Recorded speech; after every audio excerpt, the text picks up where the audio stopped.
Hi guys, welcome back to Rumble in the Jungle. Today's guest is my teammate, Dominic Mejia. He is a world-ranked jiu-jitsu athlete. He is a multiple-time ADCC Open champion. He's an ADCC North American silver medalist. He's known for his exciting style. He's very creative. He hunts for the submission, and he's a rising star in the jiu-jitsu world. Today we talk a bit about how he got involved in martial arts, some of the experiences he's had along the way, and a bit about his mindset. I hope you guys enjoy it. Thanks. So thanks for sitting down and chatting with me. I appreciate it. I know you've been busy. Yeah, Training twice a day, every day. yeah. Thank you for having me. Yeah. Do you normally train like 7 days a week, you think? Yeah. I try to keep it 7 days a week. Like I'm always on the mats at least every day. I might not be training every day, but I'm at least on the mats every day. Yeah. Do you try to make the 2 sessions Monday through Friday, and then Saturday, Sunday is the one? Yeah. And then depending on the day, I'll go a little lighter, whether I only do technique or things like that. But for sure, I try to be at every session just because John teaches so much, and I feel like sometimes it's just like one technique that can make a difference in like a match. Oh, for sure. Yeah, man. So I guess I'm gonna start with 2023. 2023 was like a massive year for you. So I mean, we'll just do a quick recap. You moved to Austin. You joined New Wave full time here. You won multiple ADCC Opens. You competed at Who's Number One. You competed at AIGA. Competed at Enigma, and then you got second at the ADCC North American Trials, which is the hardest one of all of them. Yeah. And that was a razor close match that could have gone either way. So with all that in mind, when you look back at the year, what are you most proud of? Man, it was a great year, and I think that I am most proud of that. In all previous years I've competed and then I've done jiu-jitsu, I've always had this kind of like nagging question in the back of my head of like whether I really did have what it took to do this. And I was always second guessing myself, like whether I should quit or whether I should move on, because I was going to college before I dropped out earlier last year. And I was like, should I do this? Should I not? And I was kind of going back and forth. And I was a little depressed for a while, for a couple months, where like I couldn't decide what I wanted to do. Were you kind of doing a little bit of like you weren't going 100% in school or 100% jiu-jitsu, Exactly. and you're kind of like, I feel like I'm not making progress. Like I need to pick like a direction. Exactly. So I was kind of in that spot. And at the very end of 2022, I kind of looked within myself and I was like, hey man, that even if I was poor, even if I have to like live on the fucking street, I'd rather be doing jiu-jitsu than anything else. So that was kind of like right at the end of the 22 where I came to that realization. So then all of 2023, the whole goal for myself was to really believe in myself and never question whether I was going to do this, because I knew I was going to do this whether like rain or shine. This is what I was going to do. And I think that belief actually changed a lot how I competed. And I don't think I was crazy, like I crazily improved. I definitely did. But I think that my performances started to correlate with what I was actually able to do in the gym, because I wasn't second guessing myself anymore. When did that shift take place? Like when in 2023? It was right after Nogi Worlds, and that was actually that was the first time I came to Roka. I came to Roka for about like 3 weeks. I trained for Nogi Worlds in 2022, and then the night before Nogi Worlds, I was probably the most nervous I ever was for like a tournament. You know, like usually the day before a tournament. Was this at brown belt? This is our brown belt. Okay. Usually the day before a tournament, I chill, I don't do much. And then, I was so nervous. I was doing free cardio. I was trying to do anything to get my nerves off of it. And then I kind of just like sat and like meditated, because I occasionally I'll meditate and just kind of think on stuff. And then I kind of like, that's when I came to the realization, like, hey, even if I don't win tomorrow, even if I lose tomorrow, like this is what I want to do. This is what I want to, I'm going to push for this no matter what. And lo and behold, I lost first round the next day. But even after that, I was kind of at peace with it. I was like, okay, well, like it doesn't matter, because this is what I'm going to do. And then that was really the whole like catalyst for me eventually moving over here and really pursuing jiu-jitsu. That makes sense. So essentially you found purpose. Yeah. Where before it's like you had things that you wanted to do, but maybe you're afraid to make the leap. At that point, you're like, you know what, sink or swim, I'm going to like fully commit. Yeah. And that probably gave you like peace, direction. 100%. Nice. So this kind of is along the same line. So last year it was about kind of finding purpose. You're committing to like the journey of becoming the best in the world, and you made a hell of a run. Looking at this year, where do you see like room for improvement? Yeah. I think that at this point, there's a lot of things that I've gone from. And by the way, we should say you're only 20 years old. I'm only right? 20 years old. Okay, Yeah. so like you can't even buy a beer yet. So Yeah. let's keep that in mind. Yeah, I don't know. I found purpose in what I want to do, and I felt like I've gone from good to great at this point. Like I feel like I'm a great competitor. You know, I'm ranked top 10 in the world right now at 145, and now I just feel like I have to continue the path, and the whole goal is ADCC. Right, the whole goal for this year is ADCC, and it's progressing towards ADCC. And there's certain things within my game, certain things that I'm trying to optimize, and I think that the goal for this year, of course, is to qualify for ADCC at West Coast Trials and then get to ADCC, but also to progress towards being like a very like high quality professional athlete. Because I feel like a lot of people in jiu-jitsu are real professional athletes. They just come in and train, they come in and do these things. And I really want to start pushing that boundary and starting to go into kind of like what a real professional athlete like in other sports and more mainstream sports are doing. In this past year, do you think you made bigger gains in the technical like domain, the physical domain, or like the mental domain? I know you probably grew in all areas, but yeah, what do you think were some of the bigger contributing factors? For sure. I think it was mental. Mental is the biggest one, and then following, the technical aspect. That I think like we talked about, the whole mental thing that I've come through, and I really believe in myself now, opposed to before. But even technically now, like when I've come over here to Austin, John, such a great teacher, and so many things that I've learned. It's kind of like one of those things where like the first few months that I was here, usually I'm a really avid studier, but like the first month or two that I was here, I couldn't study because of how much he was teaching and how much you have to. I was trying to catch up on, and there's so many things that like. When I was in California, I was basically my own coach. I was teaching myself. I didn't have anyone really like teaching me. I was my own thing. I was running my own practices basically. So there's a lot of things that I think that fell through the cracks while I was in California that I just wasn't able to cover. And now, like when I was here and I was having someone else guide me, that I could see that it's things I either avoided or things that I should have been working on from the beginning. Yeah, to be honest, dude, I kind of had like a similar experience to that. My gym before this, where I was training for the past 8 years, really, really like good gym, a lot of like good competitors, but to get good training, I basically had to study film, and then I had to come to practice and work on that. I had to like call people and make text groups to make sure that like people my size are going to be showing up to training.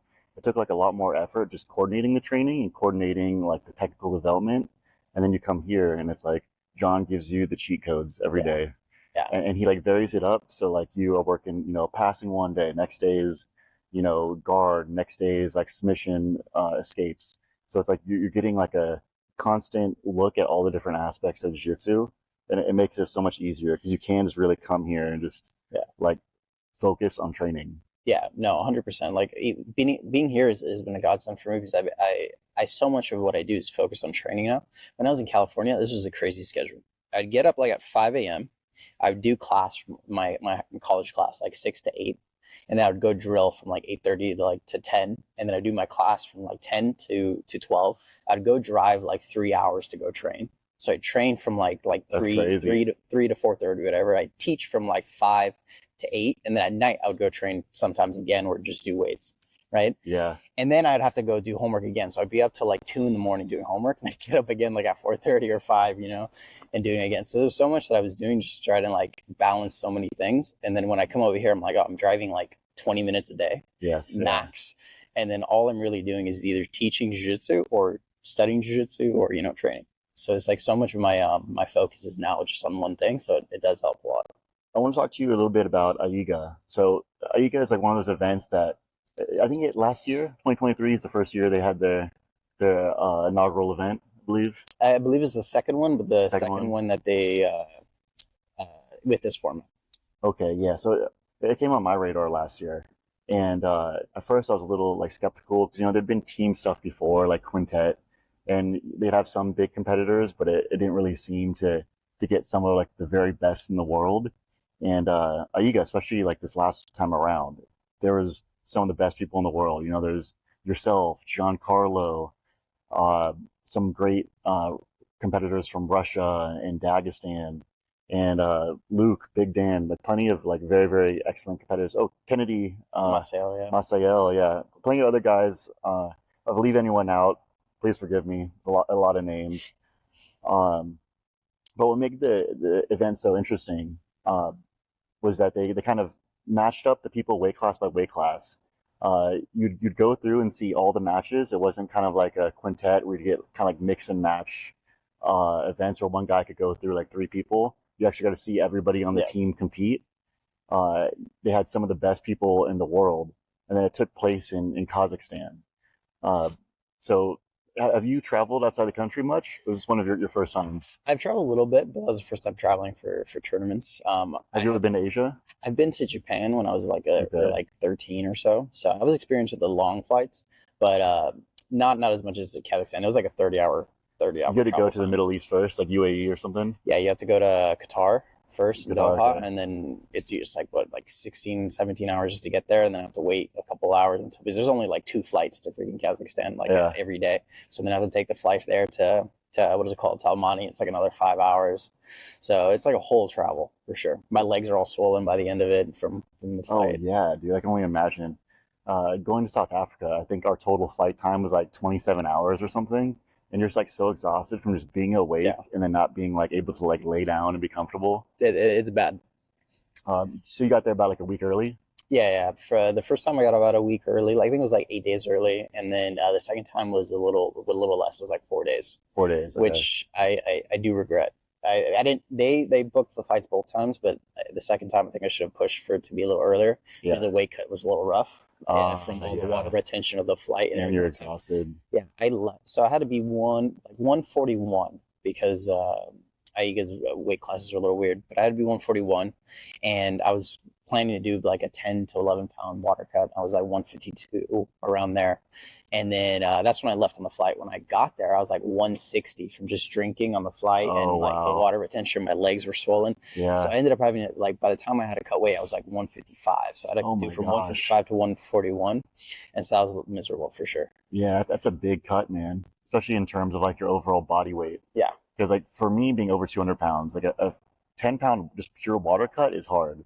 15 is getting about like on the limit of what you can really do without being a complete skeleton. Yeah. So yeah, that's rough. That was rough. There's a point I remember doing like pictures and videos where they made me like go up like 4 flight of stairs, and I went like on the 3rd flight of stairs. I'm like I'm not going up. Like I'm gonna sit here for like 30 minutes because I'm literally like I felt like I was gonna black out and throw up at the same time. What was the elevation like there? Is it pretty high? A lot of people were complaining about it, but I don't think it was that high. I think it was like 4,000 feet or something like that. Okay. It wasn't crazy. So it's like, it's not massive, but it's also not sea level. Yeah. Where we're at here. Okay. Nice. And then also the last time you went too, it was like the middle of winter. So it was very, very cold. Yeah. And, you know, we live here, and you're from California, Southern California. Yeah. We live now in Southern Texas. We're not really used to that kind of weather. No. What was that like for you? Did you have to buy all new clothes to go out there? Thankfully, I had some like leftovers from when I went to Japan. Okay. They did not fit me. No. But I had some stuff, but I was definitely not used to like negative degree weather. Yeah. I try to stay out as much as possible, but you know, like we're in another country. Sometimes they couldn't give us like rides, so I was walking out in like the negative 20 degree weather, like all covered. That's crazy. I should have brought like a scarf or something, but I didn't have one, so I just stole like one of the towels from the what is it called, the hotel, and wrapped my face for when we went out because my nose was freezing. It was an experience. I don't know how people live in weather like that. Yeah, it definitely makes them hard people. What was the food like? The food's good, man. Everything we went to is really good. They have they're into horse over there. I didn't try any. I was scared. Did you try to stick to just as normal food? I tried because I tried, and I still, like, the second trip I got like a little bit of, not food poisoning, but I was definitely like, I felt it by the end. Yeah. But I tried to keep it as normal as possible. But they had good food. I got to try a lot of stuff. They tried to feed the hell out of me after the first, because the day is a 2-day tournament, and then after the first day it was like 2 a.m. when we wrapped up, and they're like giving us so much food. I'm like, I'm gonna throw up. Like we gotta chill out. Tell me about like what it was like competing against the teams, and then being part of the Aussie Republic team that you were a part of, which was also like a superstar packed team as well. Yeah. I don't know. It's definitely a cool tournament. It's very reminiscent of like for people in the U.S. of wrestling meets, wrestling duels. Yeah. It's very reminiscent of that, and I used to wrestle, so that's what reminded me of it. It's a very cool format. I think that it makes it interesting because a lot of with the introduction of Mo's team, it became so stacked very quickly. It like all the teams had to change, all the teams had to kind of level up. So it became like a big spectacle. I kind of did it when it was still like barely getting a name, and then all of a sudden when Mo got introduced, it got very, very big. Yeah. And it was a big change, you know, from the first event that I was at to this event. So it was actually cool to see it grow and things like that. But it's actually really cool, a really cool event. Just being able to have like Mika Galval there, you know, there's Diogo, who I was originally going to compete against, but he ended up getting hurt, and all that. It just put together a lot of people, and I think it's actually a cool event. I like quintet, but I think quintet's a little bit kind of like a spectacle, and if you don't have the right people, sometimes quintet is kind of boring, you know? Yeah. I think that the rules also for Ego were interesting because it's like modified ADCC rules. I think there's a couple of things they can change. I'm not a big fan of the rounds, but it's funny you say that. Just if we can pause on that for a minute. I think the rounds is one of the things I appreciate the most about it. But maybe that's coming from like an MMA background as well, where like I liked it where you could tell who was winning. Because sometimes if you have like a who's number one, like they'll shout out, you know, judges favor X or Y. Yeah. But like when they actually break you, you get a chance to recover so you can push hard again. And then you can tell like, oh, you know, this guy's won 2 rounds. This other dude needs to submit him. It's like very clear what needs to happen. Yeah. I feel like sometimes in who's number one, it's like the judges could favor one person for the first 10 minutes. And the last 10 minutes, the other guy could win. Yeah. Yeah, no, I think that there's pros and cons to it. The reason I've like, at least competitive when I was doing it, I was like, it was a little annoying is because I felt like I was like, when my first match, at the very end, I got into like cross-hashi, I had the leg split and everything, and it was like 1 minute left. Yeah, I'm they like, broke you up. and they break me up. I'm like, dang. Like if I had a real 15-minute match, I would have broke your leg right here. Yes, yeah. But I totally get the pros and cons. Which also makes sense. Like I think John feels the same way. He wants it just to be one long 15-minute match. So yeah, there's definitely pros and cons, but I think it's nice and it's interesting and it gives kind of like a different flavor because you do have like 2 end members. You have like, you know, the IGA style matches, and then you have ADCC kind of in the middle, and then you have like the who's number one, the sub only 15-minute round. So yeah, it's pretty interesting. Yeah. But so your team, the Aussie Republic, was stacked too. You had Kennedy. Did you know Kennedy? You guys are both from Southern California. Yeah, so I helped Kennedy train for ADCC 2022. Oh, okay. I wasn't like a crazy part of his camp, but I was there for like a few weeks helping out, me and one of my friends. So I knew Kennedy, you know, we were talking and everything like that. You know, Kennedy looked really, really slick. It's kind of an interesting thing too, because like, you know, we're teammates there, but I'm like looking at it, I'm like, trying to beat you too, you know, because you know he's in my division. But no, he's always been a cool guy and things like that. And I think he performed really well that tournament as well, you know. Yeah, I can see you guys coaching each other, so it seemed like there definitely was like a friendship there. Yeah, as well. No. We've known each other for a bit. He had a great tournament too. He had some really good wrestling. I mean, both of you guys had some great wrestling moments there, but the wrestling, the scrambling was like incredible. I think he had that match where he came behind in like the last round and subbed that guy. Yeah. No, he I believe he's some sort of ranking in wrestling. The guy that he fought, the Dagestani guy. Said, yeah. Yeah, and it was a good match. I think he was stuck in kind of like what is it called, a side triangle for a while. It looked like it was a potential for him to tap, and then he kind of like willed through it, and then at the very end got the submission. It was funny too because I actually hit the side triangle, you know, just right after that. But yeah, Dude has some willpower. I've seen him in some tight friggin' submissions, and he pulls through. Yeah. Watching it online, I think everybody was like, "This is like deja vu to like the match that just happened with you," and then he escaped this time in subs. So that was awesome. What is it like to compete against some of these guys? Because you know some of these guys from like Russia and Dagestan, you know, they can find a lot of film on you, but if you want to find film on them, it's very difficult, and they train in like a very different environment. Their styles are like very different. What was it like kind of matching up against some of these guys who you know are tough, but you're not familiar with their style, their skill set? Yeah, man, it's tough. It's tough too because a lot of these guys have a very similar style, which is good. That you can kind of like you can kind of get the gist of it. I tried to the guy that I actually fought. Again, I don't know for sure. Like I haven't looked at it myself, but I didn't know until after that. Apparently, he won ADCC trials in Europe previously. Okay.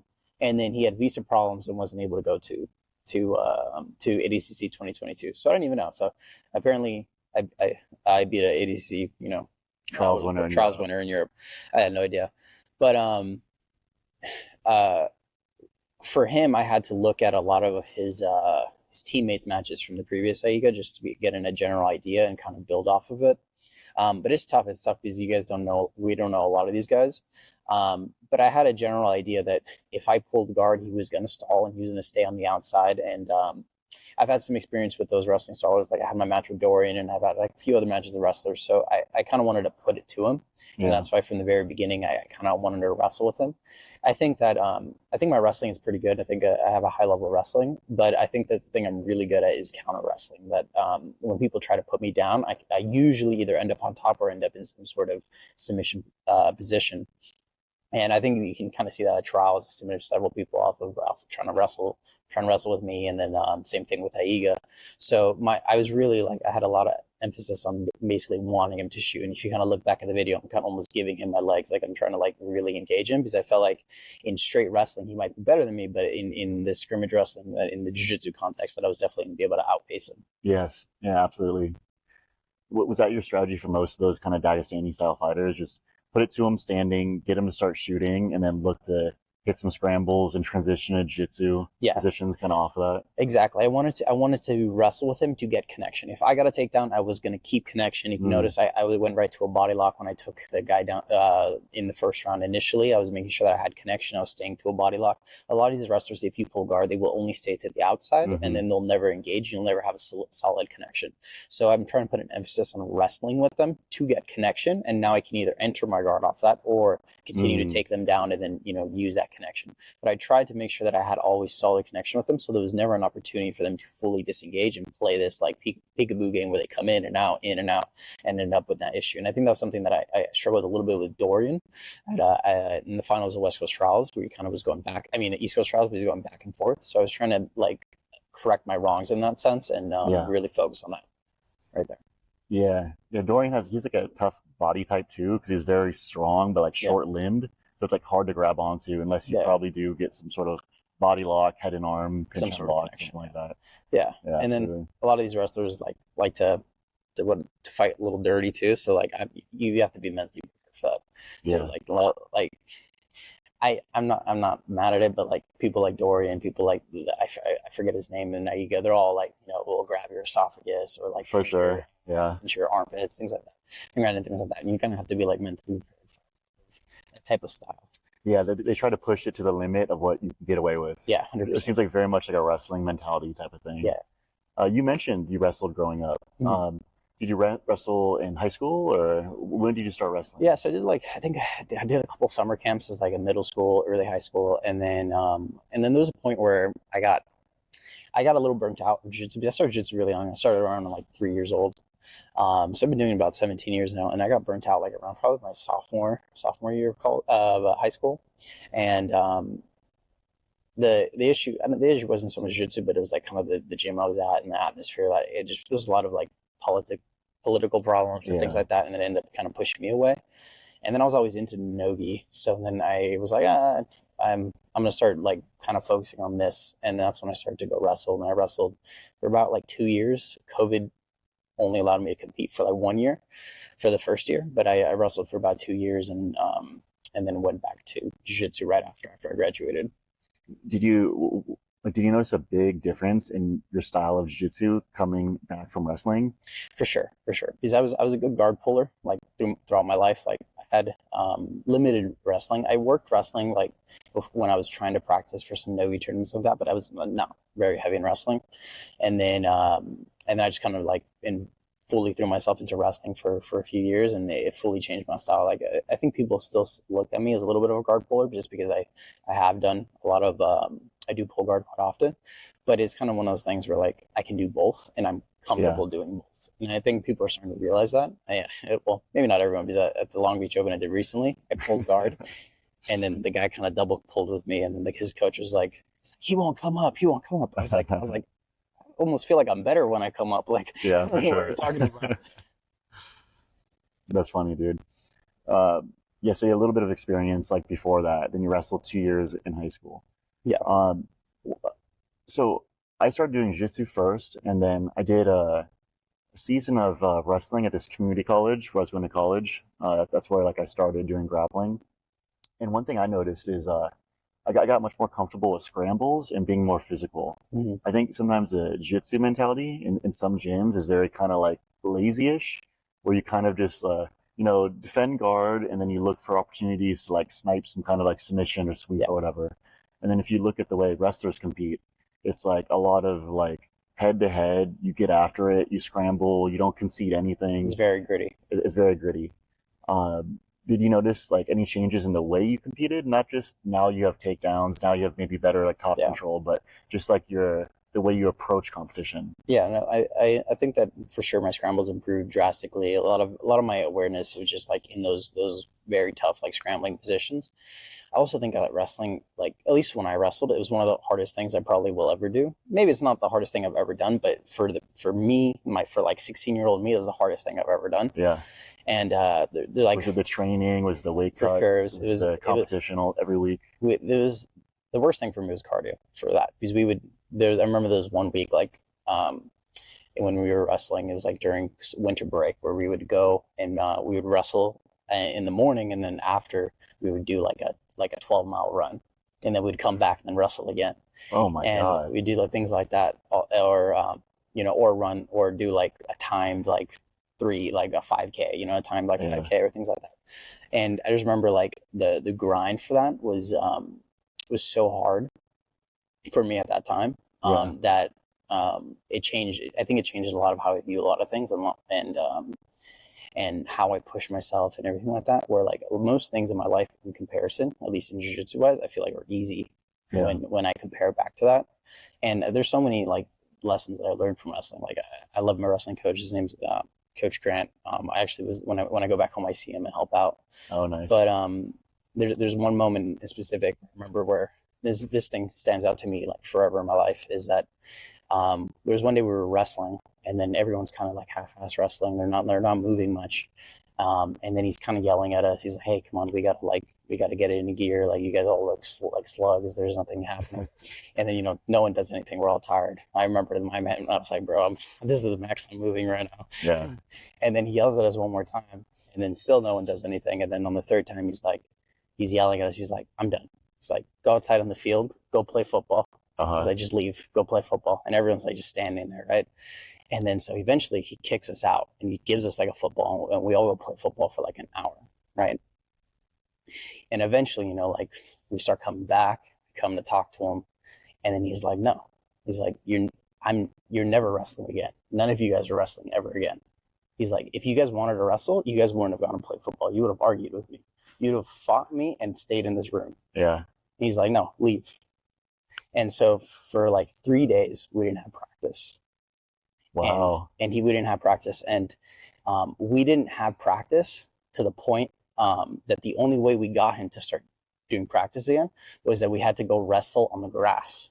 So there's like 20 of us wrestling on the grass, and he's just kind of sitting in front of the wrestling room watching us. And then after like we do a whole practice in the grass, he finally lets us in the room. And it's a little unfair, 100%. But I always think about back to that if you really want something, that you can't follow everyone else. You have to fight for what you're trying to do, and that even when there isn't an opportunity, you have to make an opportunity.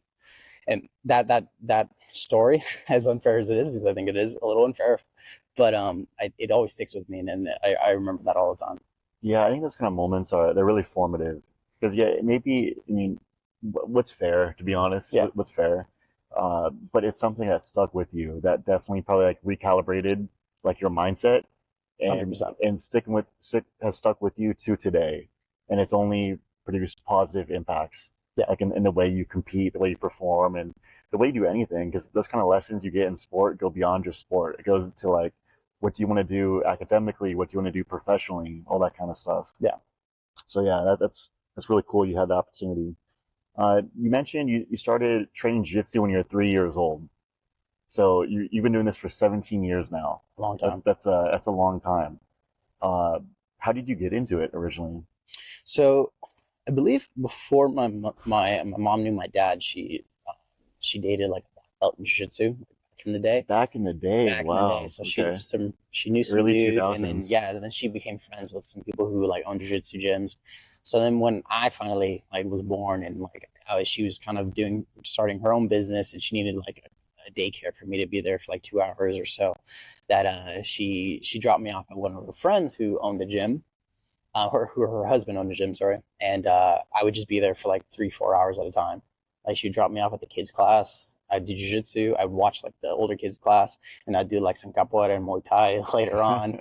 Just be there all day, you know. So then that's how I started, and I started just doing that. I took like a year or so break because we ended up moving, and then I kind of asked my mom eventually. I was like, "Hey, mom, I want to do this again. I want to train." And then ever since then, I've been training. Like I haven't taken more than like a week break since. What was it about jiu-jitsu that you think made you fall in love with it? Like what aspects of the sport and of like the art do you think like captured your attention? Yeah, I think that I really like the problem solving aspects of it. I've always been a nerd. Like I've always been into chess. Always like for a long time I was into like Rubik's cubes and solving puzzles and things like that. And I think I like the puzzle aspect of it. And I also think I'm really competitive.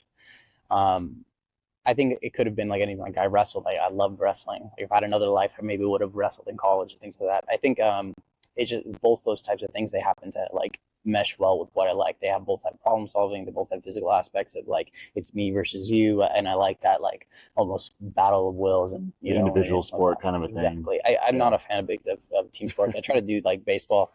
It did not work out. I like it's me versus you, and it's like both of us against each other. It is also nice because, you know, jiu-jitsu is something where you cannot do it alone, so you do need a team. Yeah. Your team is super important, but when it comes time for you to go out and compete and, you know, sink or swim, it's 100% up to you. Yeah.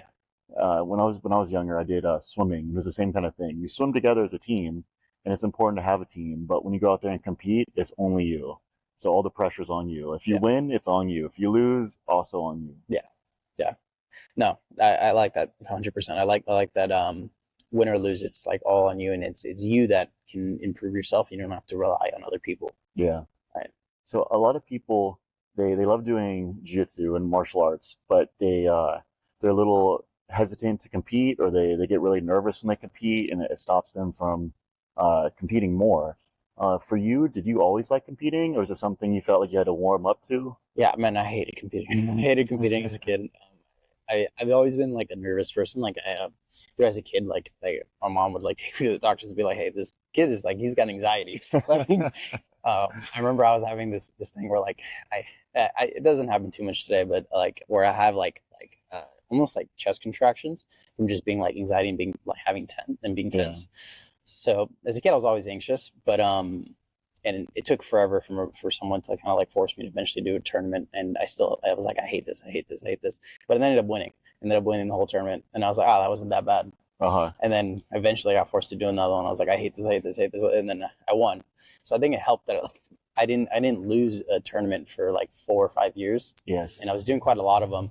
Yeah. So I was winning for a while. It might have not been 5 years. I might be exaggerating, but I was winning for a while, and it kind of like, reinforced it a little bit for me, like positive reinforcement. And then eventually I did kind of like kids pans, you know. I believe it the first one I did, I ended up fighting Ty Rotolo. We were in the same division for a while, and then I lost to Ty. I believe he armbarred me, or it was something like that. And then from there I was like, oh, like I didn't, because I won so long, I was like, I don't know, I could really be beat, you know? Yeah. And then that pushed me. I was like, oh, like I need to figure this out. To step up your game, kind of. Yeah, You're like, I thought I was the top, and then now I'm like, okay, I can still keep going. Yeah. So and then it kind of like pushed me to like want to compete and like improve, because my whole goal as a kid was, hey, I want to beat Ty. And eventually, like I did beat Ty at one point, like at like 14, 15, when we were like green belts, I beat Ty. And then after beat Ty, that's when I eventually went to wrestling. But that was like my whole goal as a kid. Like, you know, it's like, oh, I want to beat Ty. And then I think it just progressed. I think just because I love jiu-jitsu in general, and then as I progressed and kind of fell in love with it, you know, like the goal at the time was like beat Ty, and then eventually progressed to, you know, like, oh, I want to win ADCC, or, you know, or I want to, you know, I want to go wrestle for a little bit. but it was wrestling. I wanted to wrestle to then eventually do ADCC. You know, it was this whole thing that it just kind of like led down this whole route. Do you think the success you had early on, do you think that's what made you keep coming back to it despite the kind of uncomfortable feelings? I think that it definitely helped. But I don't think it was the only thing. I think I would have kept training the other way and maybe competed later on. But I think that it definitely helped because I ended up like creating all those positive memories out of that. Yeah. I think that if I lost like terribly, maybe I would have been like, Dad, I told you, this is not fun. But yeah, no, but my parents were always like very, very supportive. At least when I was a kid. Like when I got older, it was a little different. But when I was a kid, my dad was always like, "Hey, I don't care if you win or lose. You know, like just go do your thing." You know? Yeah. Yeah. Did you feel like you kind of slowly grew out of it and got more like comfortable and confident competing, or was there ever just kind of like a moment where you're like, okay, I've kind of thought about it and like I've kind of put a different perspective on it in my brain, and then now I'm moving forward? Yeah, I think over time it's slowly like lessened. Like it used to be like the whole like a month before I was like, oh my god, I have to fight, I have to fight, I have to fight. Now I don't get nervous until like maybe the day of, and then even then sometimes it's not that bad. But I think it was just like prolonged like exposure to it. I think if I didn't compete for like 6 months and then came back, I would feel it again. Yeah. But I'm competing so often. I'm trying to compete like once or twice a month that every time I compete, I'm like, oh, I'm used to this feeling. I'm used to being here.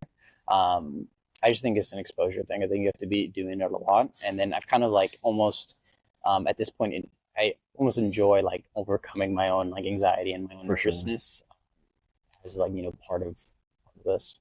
Yeah, I always tell myself that. I'm like, because, you know, everybody will get nervous competing to some extent. But I always tell myself, you never make any growth as a human if you stay inside your comfort zone. Like people who just want to be comfortable, they don't get better. Yeah. The only people who get better are the people who put themselves outside of where they're comfortable and make themselves push through those feelings. Yeah. And so that's something I try to keep in mind, that when I have those feelings, it gives me comfort, where I'm like, okay, this is what it takes to like level up. Yeah. And I mean, it's like, it's still like every once in a while, like not every once in a while, but a good amount of time, like 2 weeks out from return, I'm gonna be like, I don't know if I want to do this. Yeah. You know, I don't know if I want to do this. But I always come back to like one thing I always tell myself is like, the only thing that's stopping me from doing something is being scared of it. And I have to do it. You know, there's no question about it. I have to do it. And so there's tons of times where in a tournament, I'm like, oh, man, I don't know if I'm going to win. I don't know if I'm going to do this. And then I'm like, but the only thing that's stopping me is fear. So I have to do it. There's no way I can't.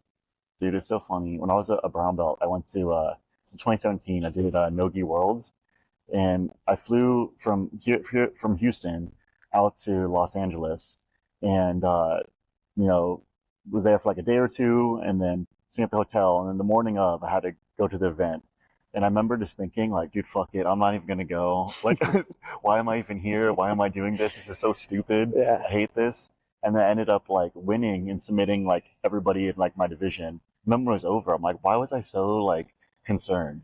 Yeah. And then another thing I realized, too, is a lot of times those, like, nervous feelings, they make you better. They make you, like, more focused, more aware. It's almost like you need a little bit of nerves to be your best self. No, 100%. I mean, what you just said, story of my life, like, half the time with tournaments, I'm like, why am I here? But and then you kind of push through. Yeah. Okay. Well, we got to get to training. We have training in about a half an hour. So before we wrap up, is there anything you'd like to promote? I know your Instagram is Dominator Mejia, Mejia. So make sure you guys check that out.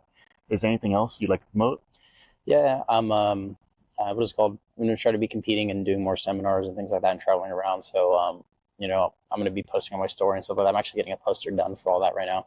So I'm looking out that I will be doing posters. I'll be doing privates. I will be also launching a Patreon soon to have techniques on there. So if you guys are interested in a lot of the stuff that I'm going to put on there, I'm going to be trying to do like mini instructionals basically every week, and then putting on that and having a little subscription for that. So that's awesome. What I'm looking forward to. Make sure you guys check that out, because he's one of the most exciting competitors right now. He's getting better every week, and he's already one of the top in the world. So make sure you check that out. One final question. What do people need to know about you? Look, I know it's a hard question. It is a lot of things to put, but I think at the end of the day, it is that when I go to compete, my whole goal and it of course is to win, but my whole goal is to go out there and entertain and progress the sport. And every time I go to compete, that's my goal, you know. So like if you guys watch one of my matches or watch any of the things that I'm going to be doing, my goal is always to entertain and push the sport and try to put a match that isn't just technically beautiful, but entertaining, right? And that's always my goal. So I'm always going to try to push and always try to show a good match. And that's why they put you on all these fight cards. 100%. Dominic, thank you. Thank Appreciate you. it. Okay.